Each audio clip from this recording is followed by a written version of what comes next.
Obrigado a você que está acompanhando aqui o canal do YouTube do professor Simvaldo. Hoje cedo estive passando pela rua Marquês de Barbacena, onde fiz uma postagem, mas achei necessário complementar com mais informações biográficas sobre Felisberto Caldeira Brant, Ponte de Oliveira Horta, que é um nome muito ligado às proeminentes personagens da história de Minas Gerais, os Caldeira Brant e o Ponte de Oliveira Horta, e o Marquês de Barbacena, exatamente um titular desta família. Tem aqui o brasão heráldico do Marquês de Barbacena, foto representando aqui o retrato dele, da litografia Sisson, e a placa com ainda a inscrição antiga Marquês, ainda com Z.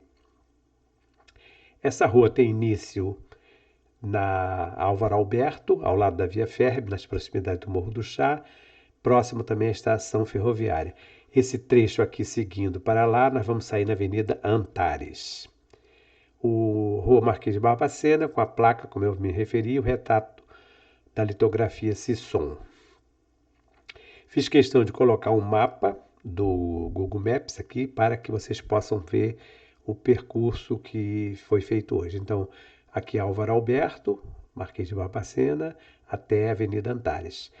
Ela é paralela à Rua Severiano das Chagas, tem do lado esquerdo, vindo no sentido da Álvaro Alberto, a residência militar da Base Aérea de Santa Cruz, dos suboficiais e sargento da Aeronáutica, e aqui eu coloquei o Redondo, porque aqui, essa área toda, que pertence também à Aeronáutica, a Base Aérea de Santa Cruz, ela tem um morro de pedras, inclusive a Maria Grã faz referência à plantação de chá.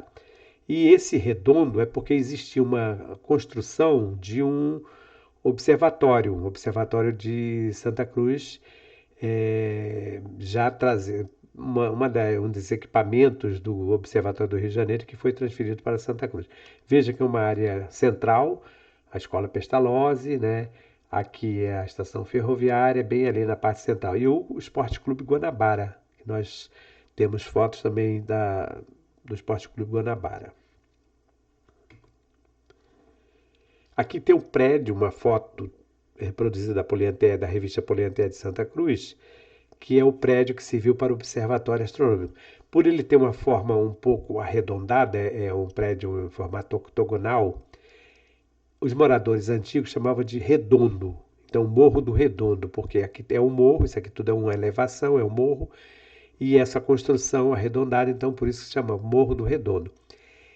Este equipamento, este prédio, fazia parte de um complexo do observatório, que o Observatório do Rio de Janeiro estava sendo a proposta para desativação, isso já no finalzinho da República, da monarquia, em 1885, que seria todo transferido para Santa Cruz, todos os equipamentos do observatório. Chegou inclusive a sair um decreto com liberação de verbas, isso já, como eu falei, no finalzinho da monarquia, mas veio logo a proclamação da República e não foi dado seguimento. Mas eles chegaram a construir um, esse observatório lá no Morro do Redondo e um outro prédio também em cima do Morro do Mirante. Aqui chegou inclusive até alguns equipamentos e tudo mais. Mas não foi dado sequência exatamente por causa da proclamação da República, como era um projeto do Império, da monarquia, não houve interesse, então voltou, esse material todo ficou sem utilização. Mas o prédio ficou durante um longo tempo, por isso a população chamava de Morro do Redondo, por causa dessa construção em formato redondo. Atualmente tem uma caixa d'água, essa caixa d'água que abastece a vila dos suboficiais e sargento da aeronáutica, que se chama Conjunto Residencial Nova Era. Observem que tem um muro aqui todo cercado, porque isso aqui tudo é área de segurança da base, né? Não sei se eles pretendem futuramente construir alguma coisa, mas como eu morei na rua General Olímpio, numa casa que dava fundos, era uma casa, um sítio, né, comprido que dava fundos aqui para o Morro do Redondo. Eu passava inclusive por aqui porque tinha uma passagem, agora não, agora está tudo fechado, mas tinha uma passagem que saía aqui e dava para atravessar e chegar no centro de Santa Cruz. E muitas vezes eu vinha aqui nessa parte onde tinha pedra, era só pedra mesmo, não tem árvore. Agora tem uma arborização aqui, porque na parte de cima é um pedregulho total. E a Maria Grã esteve exatamente nesse local. Embora ela não cite, na época não chamava-se Rua Marquês de Barbacena, mas ela fala exatamente, só pode ser esse local, porque não tem outro morro nas proximidades. Ela diz o seguinte, escreveu o seguinte no livro Diário de uma Viagem ao Brasil, quando ela veio a Santa Cruz em agosto de 1823. Dia 23 de agosto ela esteve em Santa Cruz e aproveitou, fez uma visita ao Morro do Chá. Então escreveu: fui às plantações de chá que ocupam muitos acres de um morro cheio de pedras, tal como suponho que seja o habitat favorito da planta da China. A introdução da cultura do chá no Brasil era um projeto favorito do rei Dom João VI, que trouxe as plantas e os tratadores da China com grande despesa. O chá produzido aqui e no Jardim Botânico é tido como de qualidade superior, mas a quantidade é tão pequena que até agora não há mais leve promessa de pagar a despesa com a cultura. Contudo, estão as plantas tão viçosas que não tenho dúvida de que em breve se espalharão e provavelmente ficarão como nativos.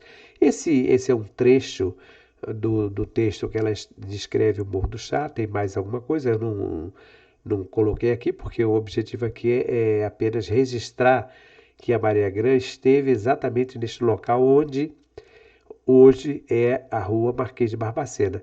E eu suponho que toda aquela área dali, é, pegando inclusive uma parte da Avenida Antares até chegar ao Morro do Chá e um pouco mais além, era o local onde se plantava chá.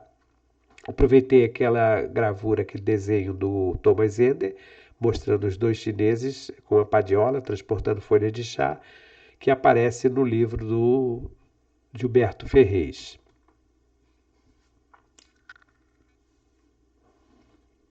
Rua Marquês de Barbacena, aqui tendo ao lado esquerdo o conjunto residencial Nova Era, dos suboficiais e sargento da Base Aérea de Santa Cruz.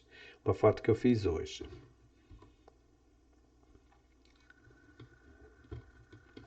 Caldeira Brant, personificação do primeiro reinado. Visconde e depois Marquês, nasceu no Arraial de São Sebastião, perto de Mariana, em Minas Gerais, em 19 de setembro de 1772 e morreu no Rio de Janeiro em 13 de junho de 1842. Era filho de duas famílias importantes, os Caldeira Brant e os Horta. Barbacena era neto do contratador de diamantes Felisberto Caldeira Branco, preso acusado de contrabando no período das Minas Gerais setecentistas, conforme conta o historiador Rafael Copelo Peixoto, autor do livro Marquês de Barbacena, Política e Sociedade no Brasil Imperial.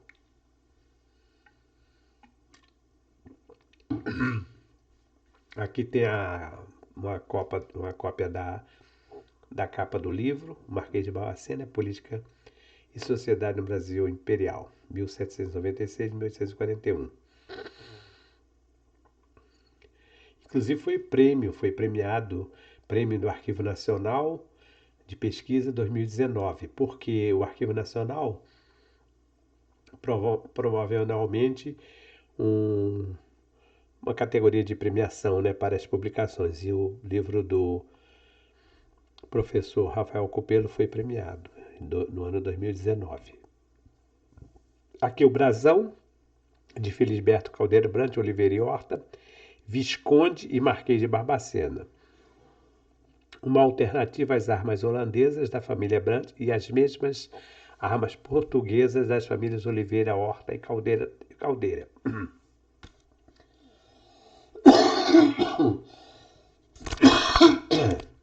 Perdão.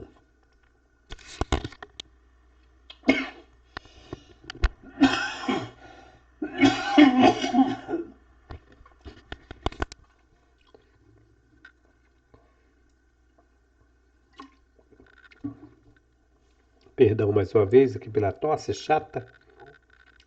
Esse brasão também é utilizado por seus filhos, o segundo Visconde de Barbacena e o Conde de Iguaçu, e por seu irmão, o Visconde de Jericinó. O brasão foi entregue em 12 de fevereiro de 1801, conforme registro do Cartório da Nobreza, livro 6, folha 164. Então, o brasão foi passando de pai para filho, né? Do Marquês de Barbacena, Visconde e depois Marquês de Barbacena.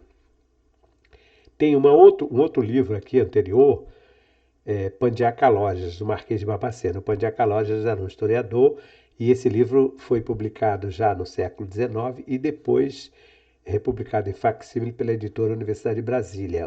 A editora Universidade de Brasília, houve uma época que publicava uma série de livros raros do século XIX, inclusive eu fiz referência ao catálogo da exposição de 1881 da Biblioteca Nacional, que eles publicaram também.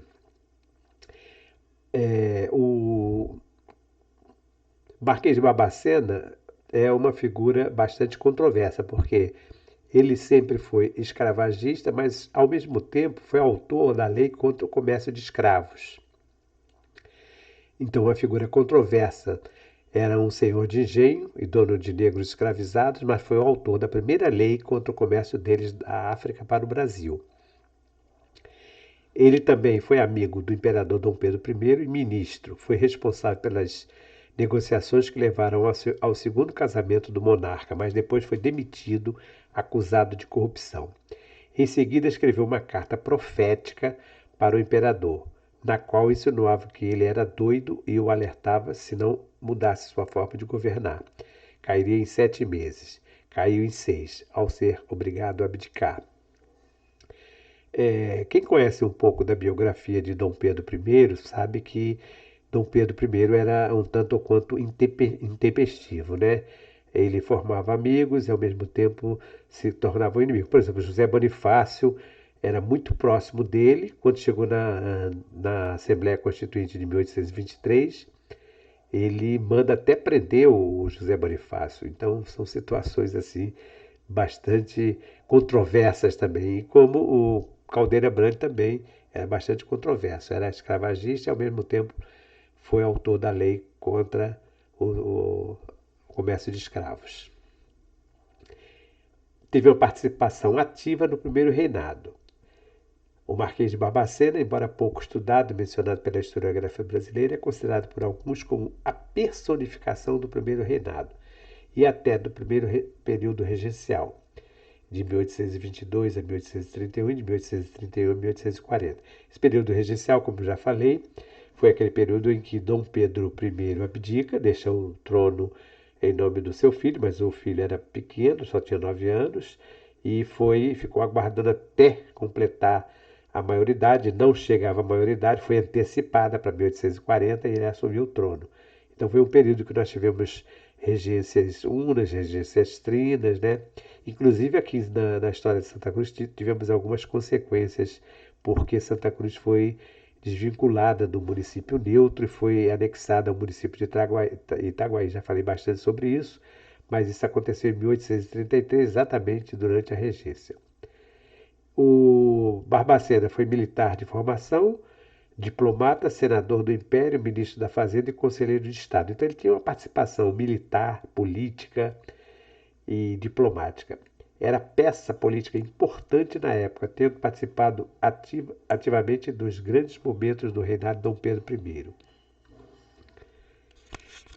O historiador Carlos Gabriel Guimarães, da Universidade Federal Fluminense, a UF, descreve o contexto político e econômico na época em que Barbacena atuou no início do Império. Aí diz ele, o ambiente no primeiro reinado foi bem conturbado por causa das guerras da independência e as reações contra províncias, a centralidade do Rio de Janeiro e a presença portuguesa. Então foram 3 questões principais, né? A questão da centralidade, porque as províncias não estavam aceitando, principalmente depois da Constituição, né, que o Rio de Janeiro fosse tudo para o Rio de Janeiro. Então começaram a surgir divergências em algumas províncias. Importante ressaltar o embate entre o imperador Dom Pedro I e a Assembleia Constituinte de 1823, com seu fechamento e a Constituição sendo outorgada pelo imperador em março de 1824, o que levou à reação de Pernambuco com a Confederação do Equador. Então, essa questão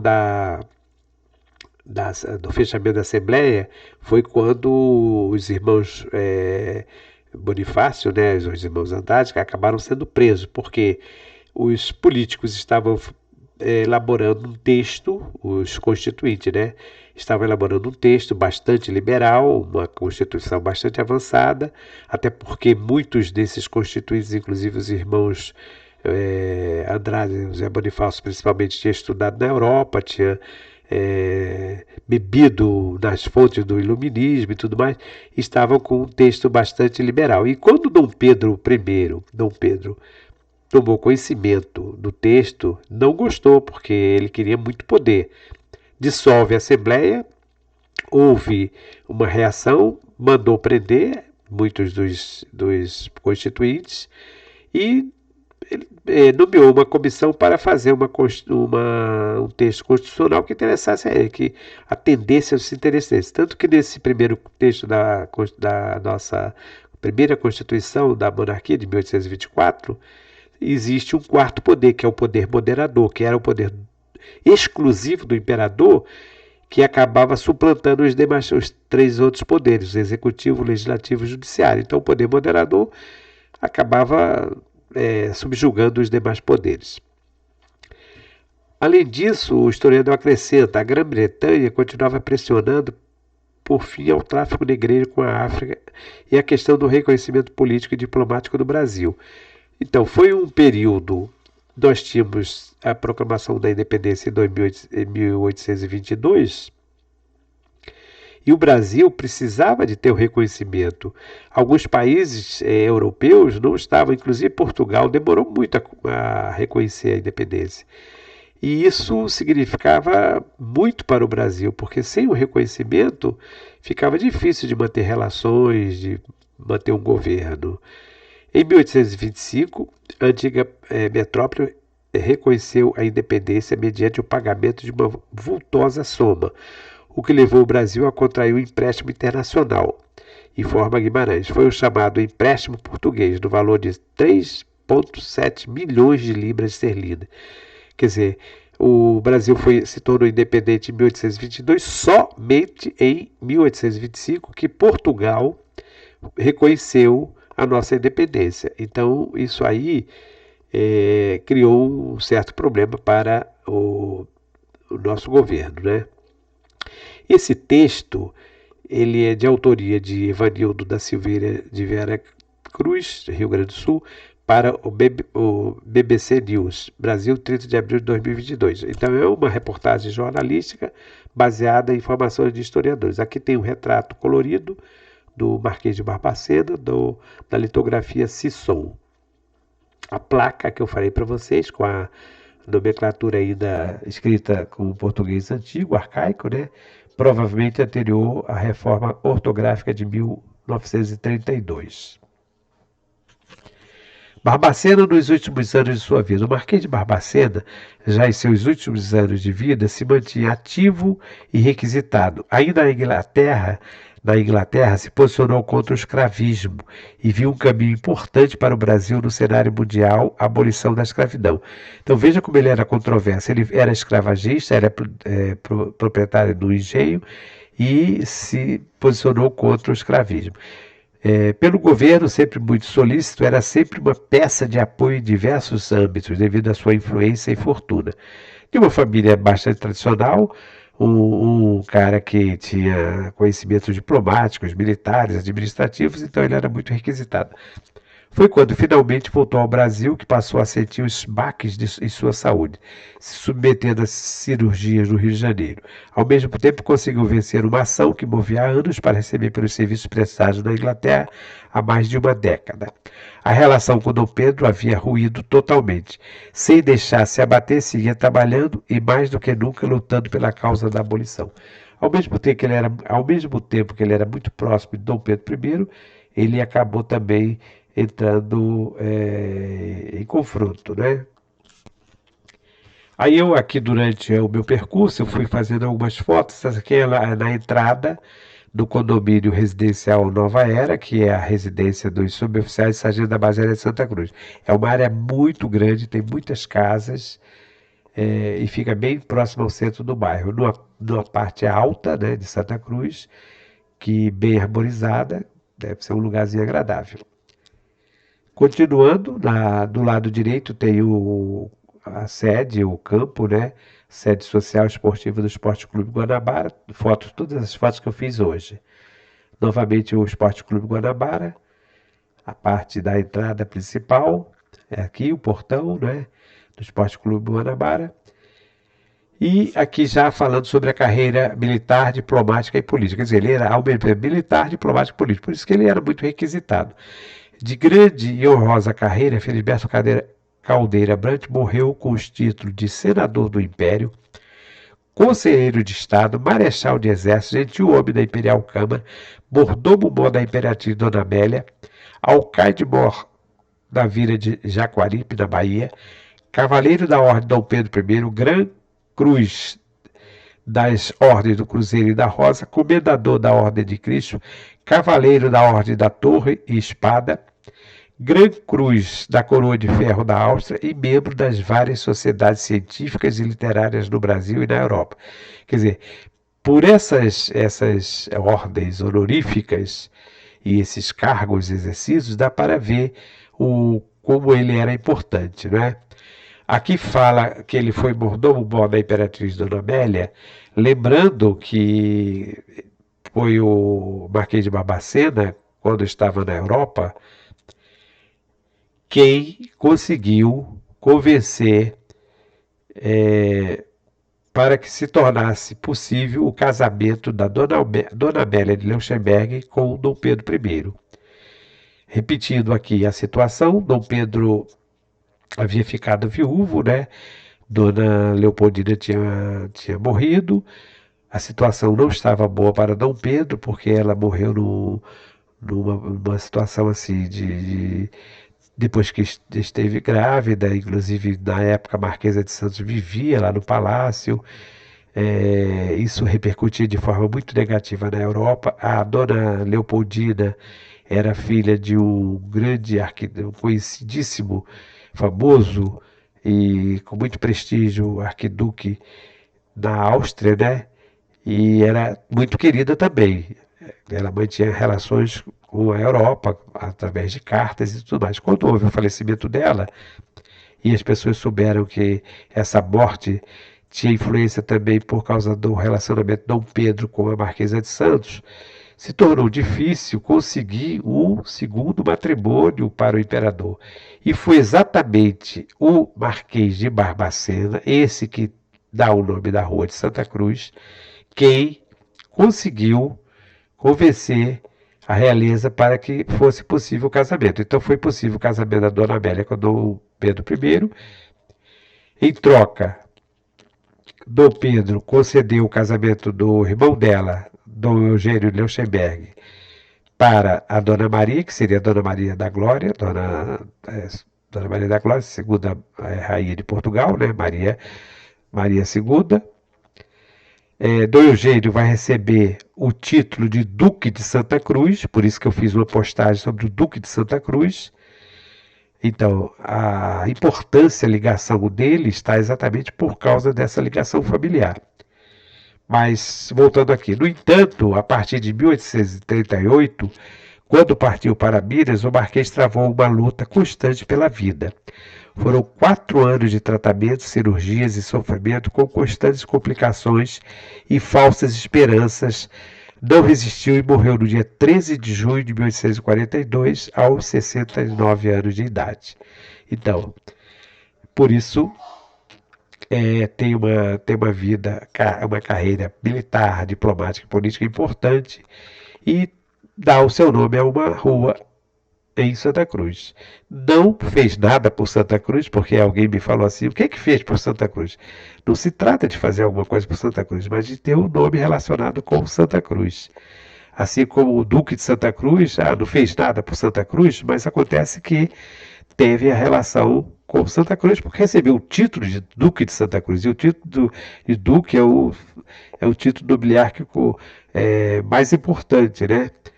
Dentro da nobiliarquia. Então aqui, Rua Marquês de Barbacena, esta rua que liga sai da rua Álvaro Alberto e vai até a Avenida Antares. Aqui é o professor Sivaldo, do canal e do YouTube. Se você gostou, não deixe de compartilhar, comentar e uma boa noite, um abraço e até uma próxima apresentação.